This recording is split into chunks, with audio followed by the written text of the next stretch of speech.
All right, so on Friday, we're going to be going back to the clear cut site and then using one of our other locations from today to set up traps. And so, in preparation for talking through the clear cut site, it actually gives us a good opportunity to talk about succession, both primary and secondary, although it's going to be secondary succession that is going to be going on at this clear cut site. And so, as I work through this lecture, here's the outline I'll go through. We'll talk about just an introduction to succession, talk about community changes during the process of succession in both primary and secondary.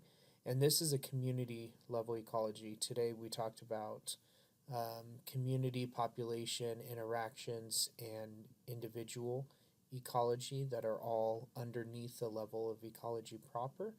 And this is one of the few areas of community ecology that we'll actually talk about during this session. We'll also talk about the ecosystem changes during succession. Here we're going to focus on nutrient availability in the soil and how that changes through the process of succession. Following disturbance during the process of ecosystem recovery. Uh, then we'll talk about the mechanisms of succession. And then finally, we'll talk about community and ecosystem stability. What does that mean as far as how often disturbance happens and how often you have to go through this process of succession? All right, so the introduction. Succession is a change in the plant and animal communities. You could call that the flora and the fauna in an area following some type of disturbance. Primary succession happens when you get a newly exposed substrate. This often happens when you form a new island through volcanic activity. Secondary succession follows after you destroy everything but the soil. And so this would happen after forest fires or after earthquakes or after tsunamis that will destroy all of the flora and fauna but leave the soil intact. And then succession continues all the way up until the point that you get what's called the climax community. And so this is a community that forms late in the successional process and remains stable, is no longer dynamic in terms of the community changing. Now, relative proportions of individual species may change, but the community as a whole remains stable until you get another type of disturbance, which will provide for another opportunity for secondary succession. All right, so let's talk through some of these community changes. Rainers et al., a group of researchers, studied changes in plant diversity during succession, and what they found was this, that the total number of plant species increased with the plot age, so that as you continued through this process of succession, the total number of plant species increased. And so if you think back to our clear cut that we visited today, and you think about that open area, and there was quite a bit of vegetation growing inside of that clear cut area, but the relative biodiversity is actually fairly low.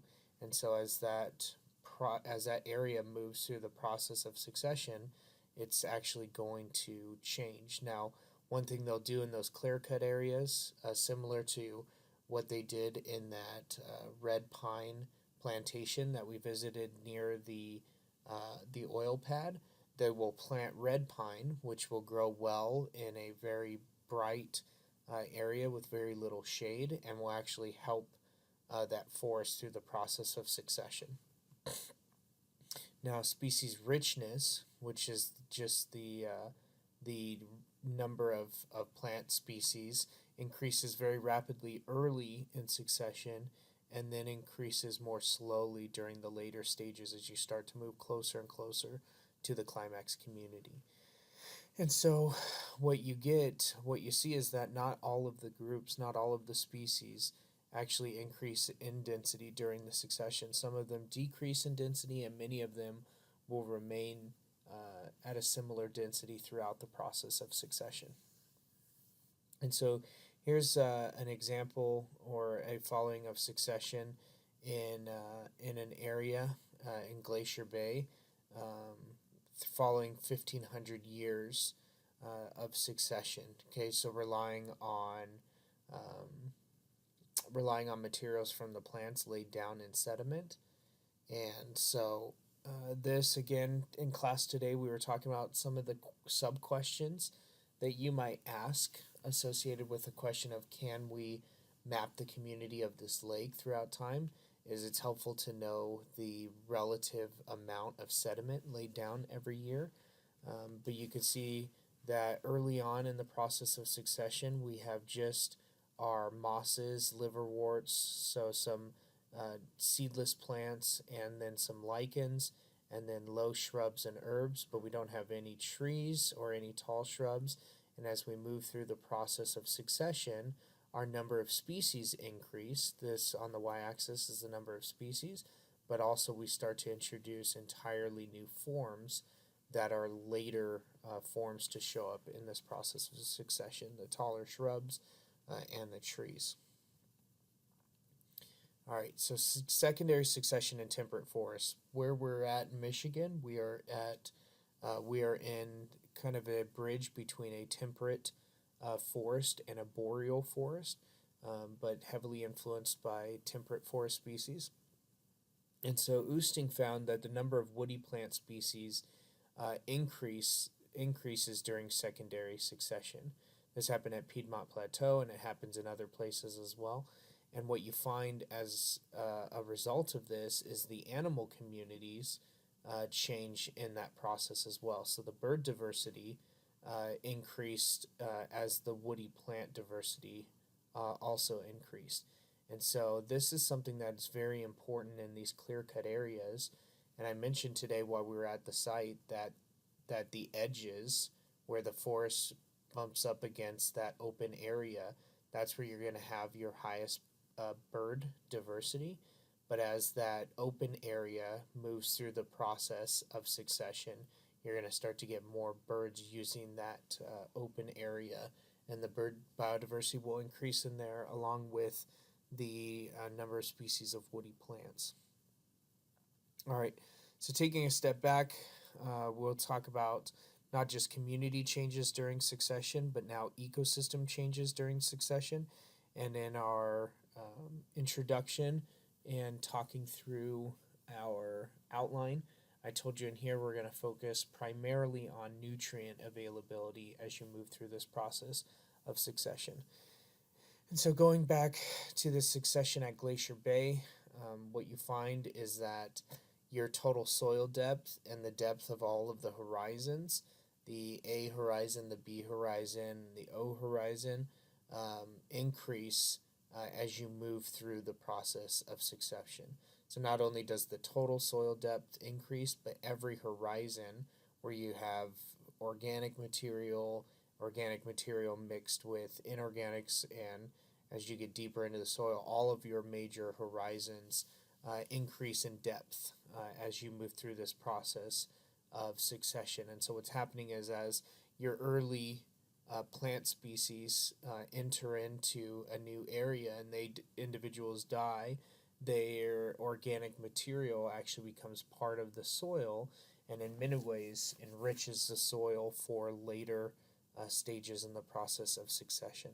Not only soil depth, but we also increase the overall organic content, the moisture in the soil, and nitrogen concentrations all increase. And so all of this is building a richer soil that can sustain a wider variety of plants and not just your good dispersers that are more tolerant of nutrient poor soil and very shallow soil. And so, yeah, one thing to keep in mind as you think through this process of succession, you can't just think about it in terms of the community changes, although that's oftentimes how we illustrate succession. And so as you think to our clear-cut area, you can't just think of the various plants that are going to start to disperse into that area and take root and grow. But you also have to think about the abiotic, the physical components that are going to change as well. You got to think about the soil characteristics, nutrient availability, because everything is connected. Again, we have this underlying narrative of connectedness within the study of ecology. And so here is a measure of our organic content, our moisture, our nitrogen concentration as we move through the process of succession. And so you can see as we start to move to later stages in the succession process, and we're starting to get new forms that are showing up, and you can see that our organic material is increasing in the soil. The amount of moisture as we're starting to get our later successional species and our amount of nitrogen are all increasing. Simultaneously, phosphorus content, pH, and bulk density are all decreasing as you move through the process of succession. And yeah, we can talk a little bit more about that as we're working on our project out at the clear cut. All right. So focusing on not just nutrient availability, but also the ability to hold on to nutrients. And so when you're talking about nutrient flow through ecosystems, you have what are called nutrient sources and you have nutrient sinks. And so your source is the place in which you are getting your nutrients, and the sink is a place in which the nutrients are being stored. Or it doesn't have to be nutrients, it could be anything that's moving in a particular cycle. And so, for example, you could talk about the carbon cycle, and the ocean acts as a carbon sink, storing a great deal of carbon as bicarbonate or some other form of a carbonate. And your source of that carbon is carbon dioxide in the atmosphere, is carbon in the living organisms in the ocean. And so there you'd have a carbon source and then your carbon sink as well. And so what you focus on in an ecosystem is not just how much of the nutrient is there, but how well does that ecosystem hold on to those nutrients. And so Borman and Likens found that felling trees in Hubbard Brook and in other places increases nutrient losses. And so they used a herbicide to prevent growth of that forest. Basically, they cut down trees and then they locked this environment at a particular point in succession by killing any plants that would start to regrow. Now, as soon as they stopped the application of this herbicide, succession was able to proceed, and then as the ecosystem moved through this process of succession, it became better equipped to actually hold on to the nutrients, retain the nitrogens, retain the organic material, and therefore then primary production can increase. And so, yeah, the vegetation can't account for all nutrient loss. So there was some nutrient loss that was independent of the vegetation and having to do with, again, keeping in mind that soil depth and of the depth of all of your horizons also increase as you move through this process of succession. So it's not just a matter of holding that organic material in the plants, but it's also holding organic material in the soil, both of which increase as you move through the process of succession. Your overall biomass of plants increases, the depth of your soil increases, overall your ecosystem becomes better equipped to hold on to those nutrients.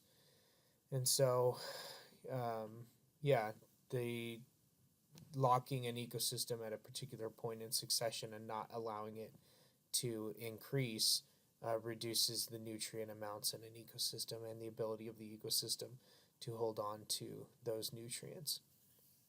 And so here you can see plant biomass as during this suppression. Plant biomass remains low as it's allowed to go through the succession. You can see an increase in the amount of plant biomass, and then you can see the export. Sorry, this is export of these of all of these nutrients of calcium, potassium, and nitrates. As your biomass increased, the ecosystem lost less calcium, lost less potassium, and lost less nitrate. And you see all of these are getting close to this control bar, which was in an area where they did not fell the trees and they did not suppress the succession. And so it gets to a point as it moves through this process of succession where it starts losing less and less of those essential nutrients from the ecosystem. All right, so now we need to talk about models of ecosystem recovery, and there are basically three different models. There's this overarching kind of idea that undergirds all of them is called the biomass accumulation model. And so basically comes in several steps. The first 10 to 20 years as an ecosystem, specifically a temperate forest or one like it, the first 10 to 20 years, it's known as the reorganization, as you start to change the dominant species in that area. And so during this time, the forest loses a great deal of biomass. It loses a lot of nutrients as the biomass isn't there to store and to keep those nutrients. Over the next 80 years or more, you have what's called aggradation, and during this time, the ecosystem is going to reach its peak biomass. Then you've got your transition, which will follow after that. Biomass declines from that peak biomass. And then you have what's called your steady state, where the biomass will fluctuate around some mean or average value until, again, you have another instance of disturbance and you start this process over. But as we move through this process of succession, there are basically three different models. And you've got what's called the facilitation model, you've got what's called the tolerance model, and the inhibition model. And so there are the different people that have proposed these models, and here's the basic idea. So here you've got, if you have space available for plants to form, you have this process of succession begins. And so you basically have two different options: that only early successional species form, or any species any species able to survive as adults establishes in this new environment and whatever the soil is and whatever the physical components are. And so you're in all of these models, the first species to establish in that new environment are going to modify the environment in some way, oftentimes by modifying the soil composition and nutrient availability. And so in the facilitation model, the environment was very unsuitable for most species, but the early species that show up make the environment more suitable for later successional species. In other words, the pioneers, the early dispersers, and the early arrivers actually facilitate the growth of the secondary species and help it to reach the climax community. Tolerance, it's basically that both early successional forms and late successional forms could do equally well. Just the early successional forms show up first because they're better dispersers, and then as soon as the secondary species that aren't as good at dispersers show up, they will take root, but they would have taken root even if the primary forms never showed up. Inhibition is that the early successional plants show up and they actually make it more difficult for the secondary plants to show up. But they still show up and they are not as good as dispersing, so they show up later and it's a little bit more difficult for them to establish, but ultimately you still get to your climax community.